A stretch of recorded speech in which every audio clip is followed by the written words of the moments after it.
Shalom, selamat pagi. Sate pagi hari ini bertemakan pada waktu tidur. Karya Pendeta Emeritus Andar Ismail.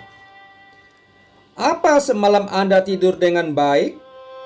Berapa jam Anda tidur? Anak kecil tidur 10 jam sehari, bahkan lebih. Orang dewasa tidur lebih singkat. Kalau dipukul rata, orang tidur 8 jam sehari. Dari 24 jam sehari, 8 jam dipakai untuk tidur. Itu adalah sepertiganya.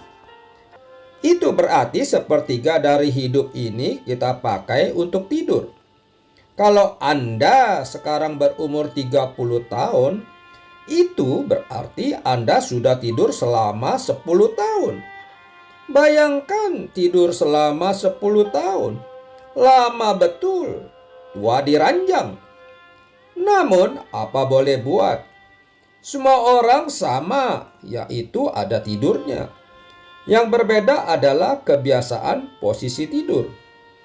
Konon ada 4 macam posisi tidur, dan tiap posisi menggambarkan sifat orang yang bersangkutan. Orang yang tidur telentang konon adalah orang yang berangan-angan muluk, suka melamun, optimis, sok gengsi, tetapi gampang frustasi. Sebaliknya, orang yang tidur tengkurap bersifat lemah, lembut, luwes, rajin, tetapi picik, dan suka menang sendiri.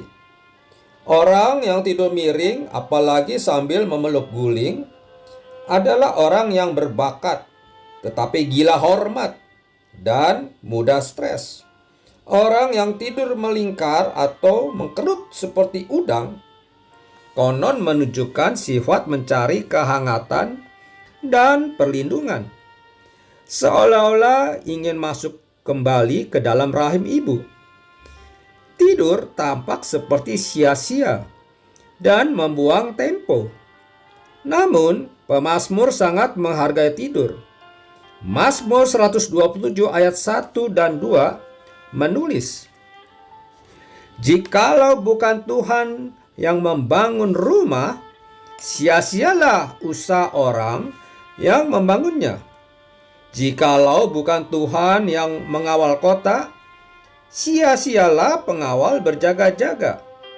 Sia-sialah kamu bangun pagi-pagi dan duduk-duduk sampai jauh malam, dan makan roti yang diperoleh dengan susah payah. Sebab ia memberikannya kepada yang dicintainya pada waktu tidur." Mazmur ini menggambarkan kenyataan bahwa tiap orang melakukan upaya-upaya untuk mempertahankan hidup atau mencari rejeki. Perhatikan ungkapan membangun rumah, mengawal kota, bangun pagi-pagi, duduk-duduk sampai jauh malam, dan makan roti yang diperoleh dengan susah payah. Segala upaya itu sangat baik. Namun, pemazmur seolah-olah berkata, namun semua upaya itu sia-sia kalau bukan Tuhan yang memberkati. Lalu bagaimana cara Tuhan memberikan berkat? Mazmur ini berkata, Ia memberikannya pada waktu tidur. Berkat apa yang diberikan Tuhan pada waktu kita tidur? Di sini persoalannya. Kita tidak menyangka bahwa juga dan justru pada waktu tidur, Tuhan memberkati kita. Berkat itu berupa pemulihan fungsi-fungsi tubuh. Tubuh kita terdiri dari miliaran sel. Tiap hari ada ribuan sel yang rusak dan habis dipakai. Sel-sel itu perlu diganti. Pada waktu tidur, tubuh kita tidak menganggur, melainkan menciptakan ulang ribuan sel yang baru.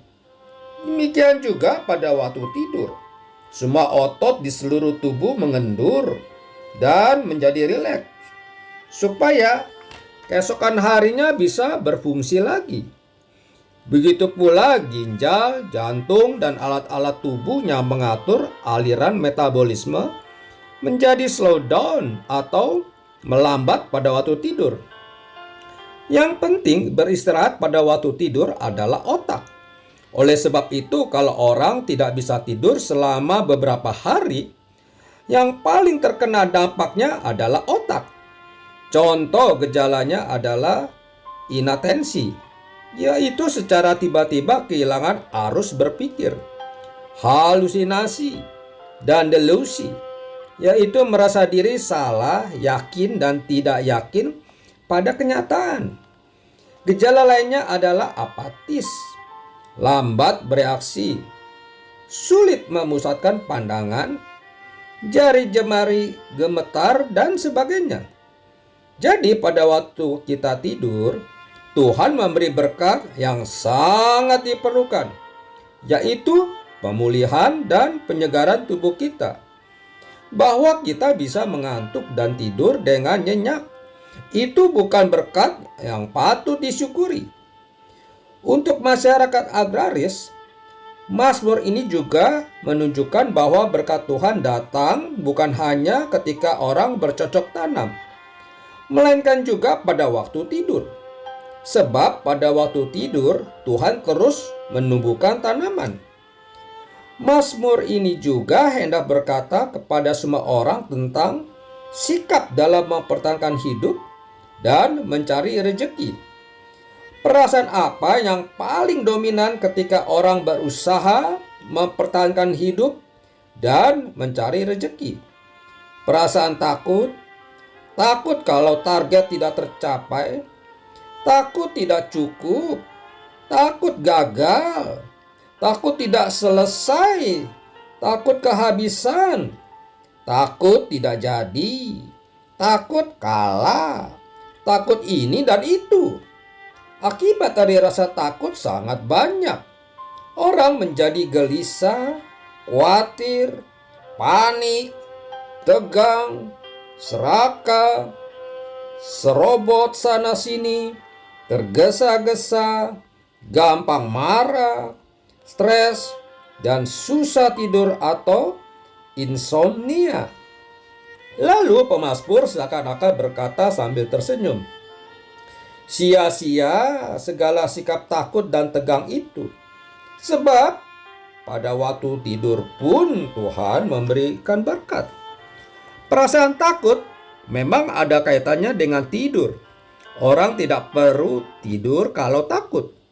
Walaupun sangat mengantuk, anak kecil tidak akan tertidur kalau ia sedang ketakutan mendengar bunyi burung hantu. Yesus.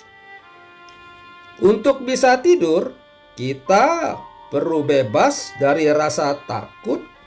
Itulah yang diperlihatkan oleh Yesus di perahu. Yesus tertidur di perahu yang sedang diamuk. Taufan yang sangat dahsyat dan ombak menyembur masuk ke dalam perahu, sehingga perahu itu mulai penuh dengan air. Murid-murid heran menyapa Yesus bisa tidur dalam situasi itu. Padahal mereka sangat panik, tegang, dan takut. Cepat-cepat mereka membangunkan Yesus. Lalu apa yang diperbuat oleh Yesus ketika taufan itu sudah reda? Yesus memanfaatkan peristiwa itu sebagai suatu teaching learning moment, atau kesempatan mengajar dan belajar. Dipanggilnya para murid itu.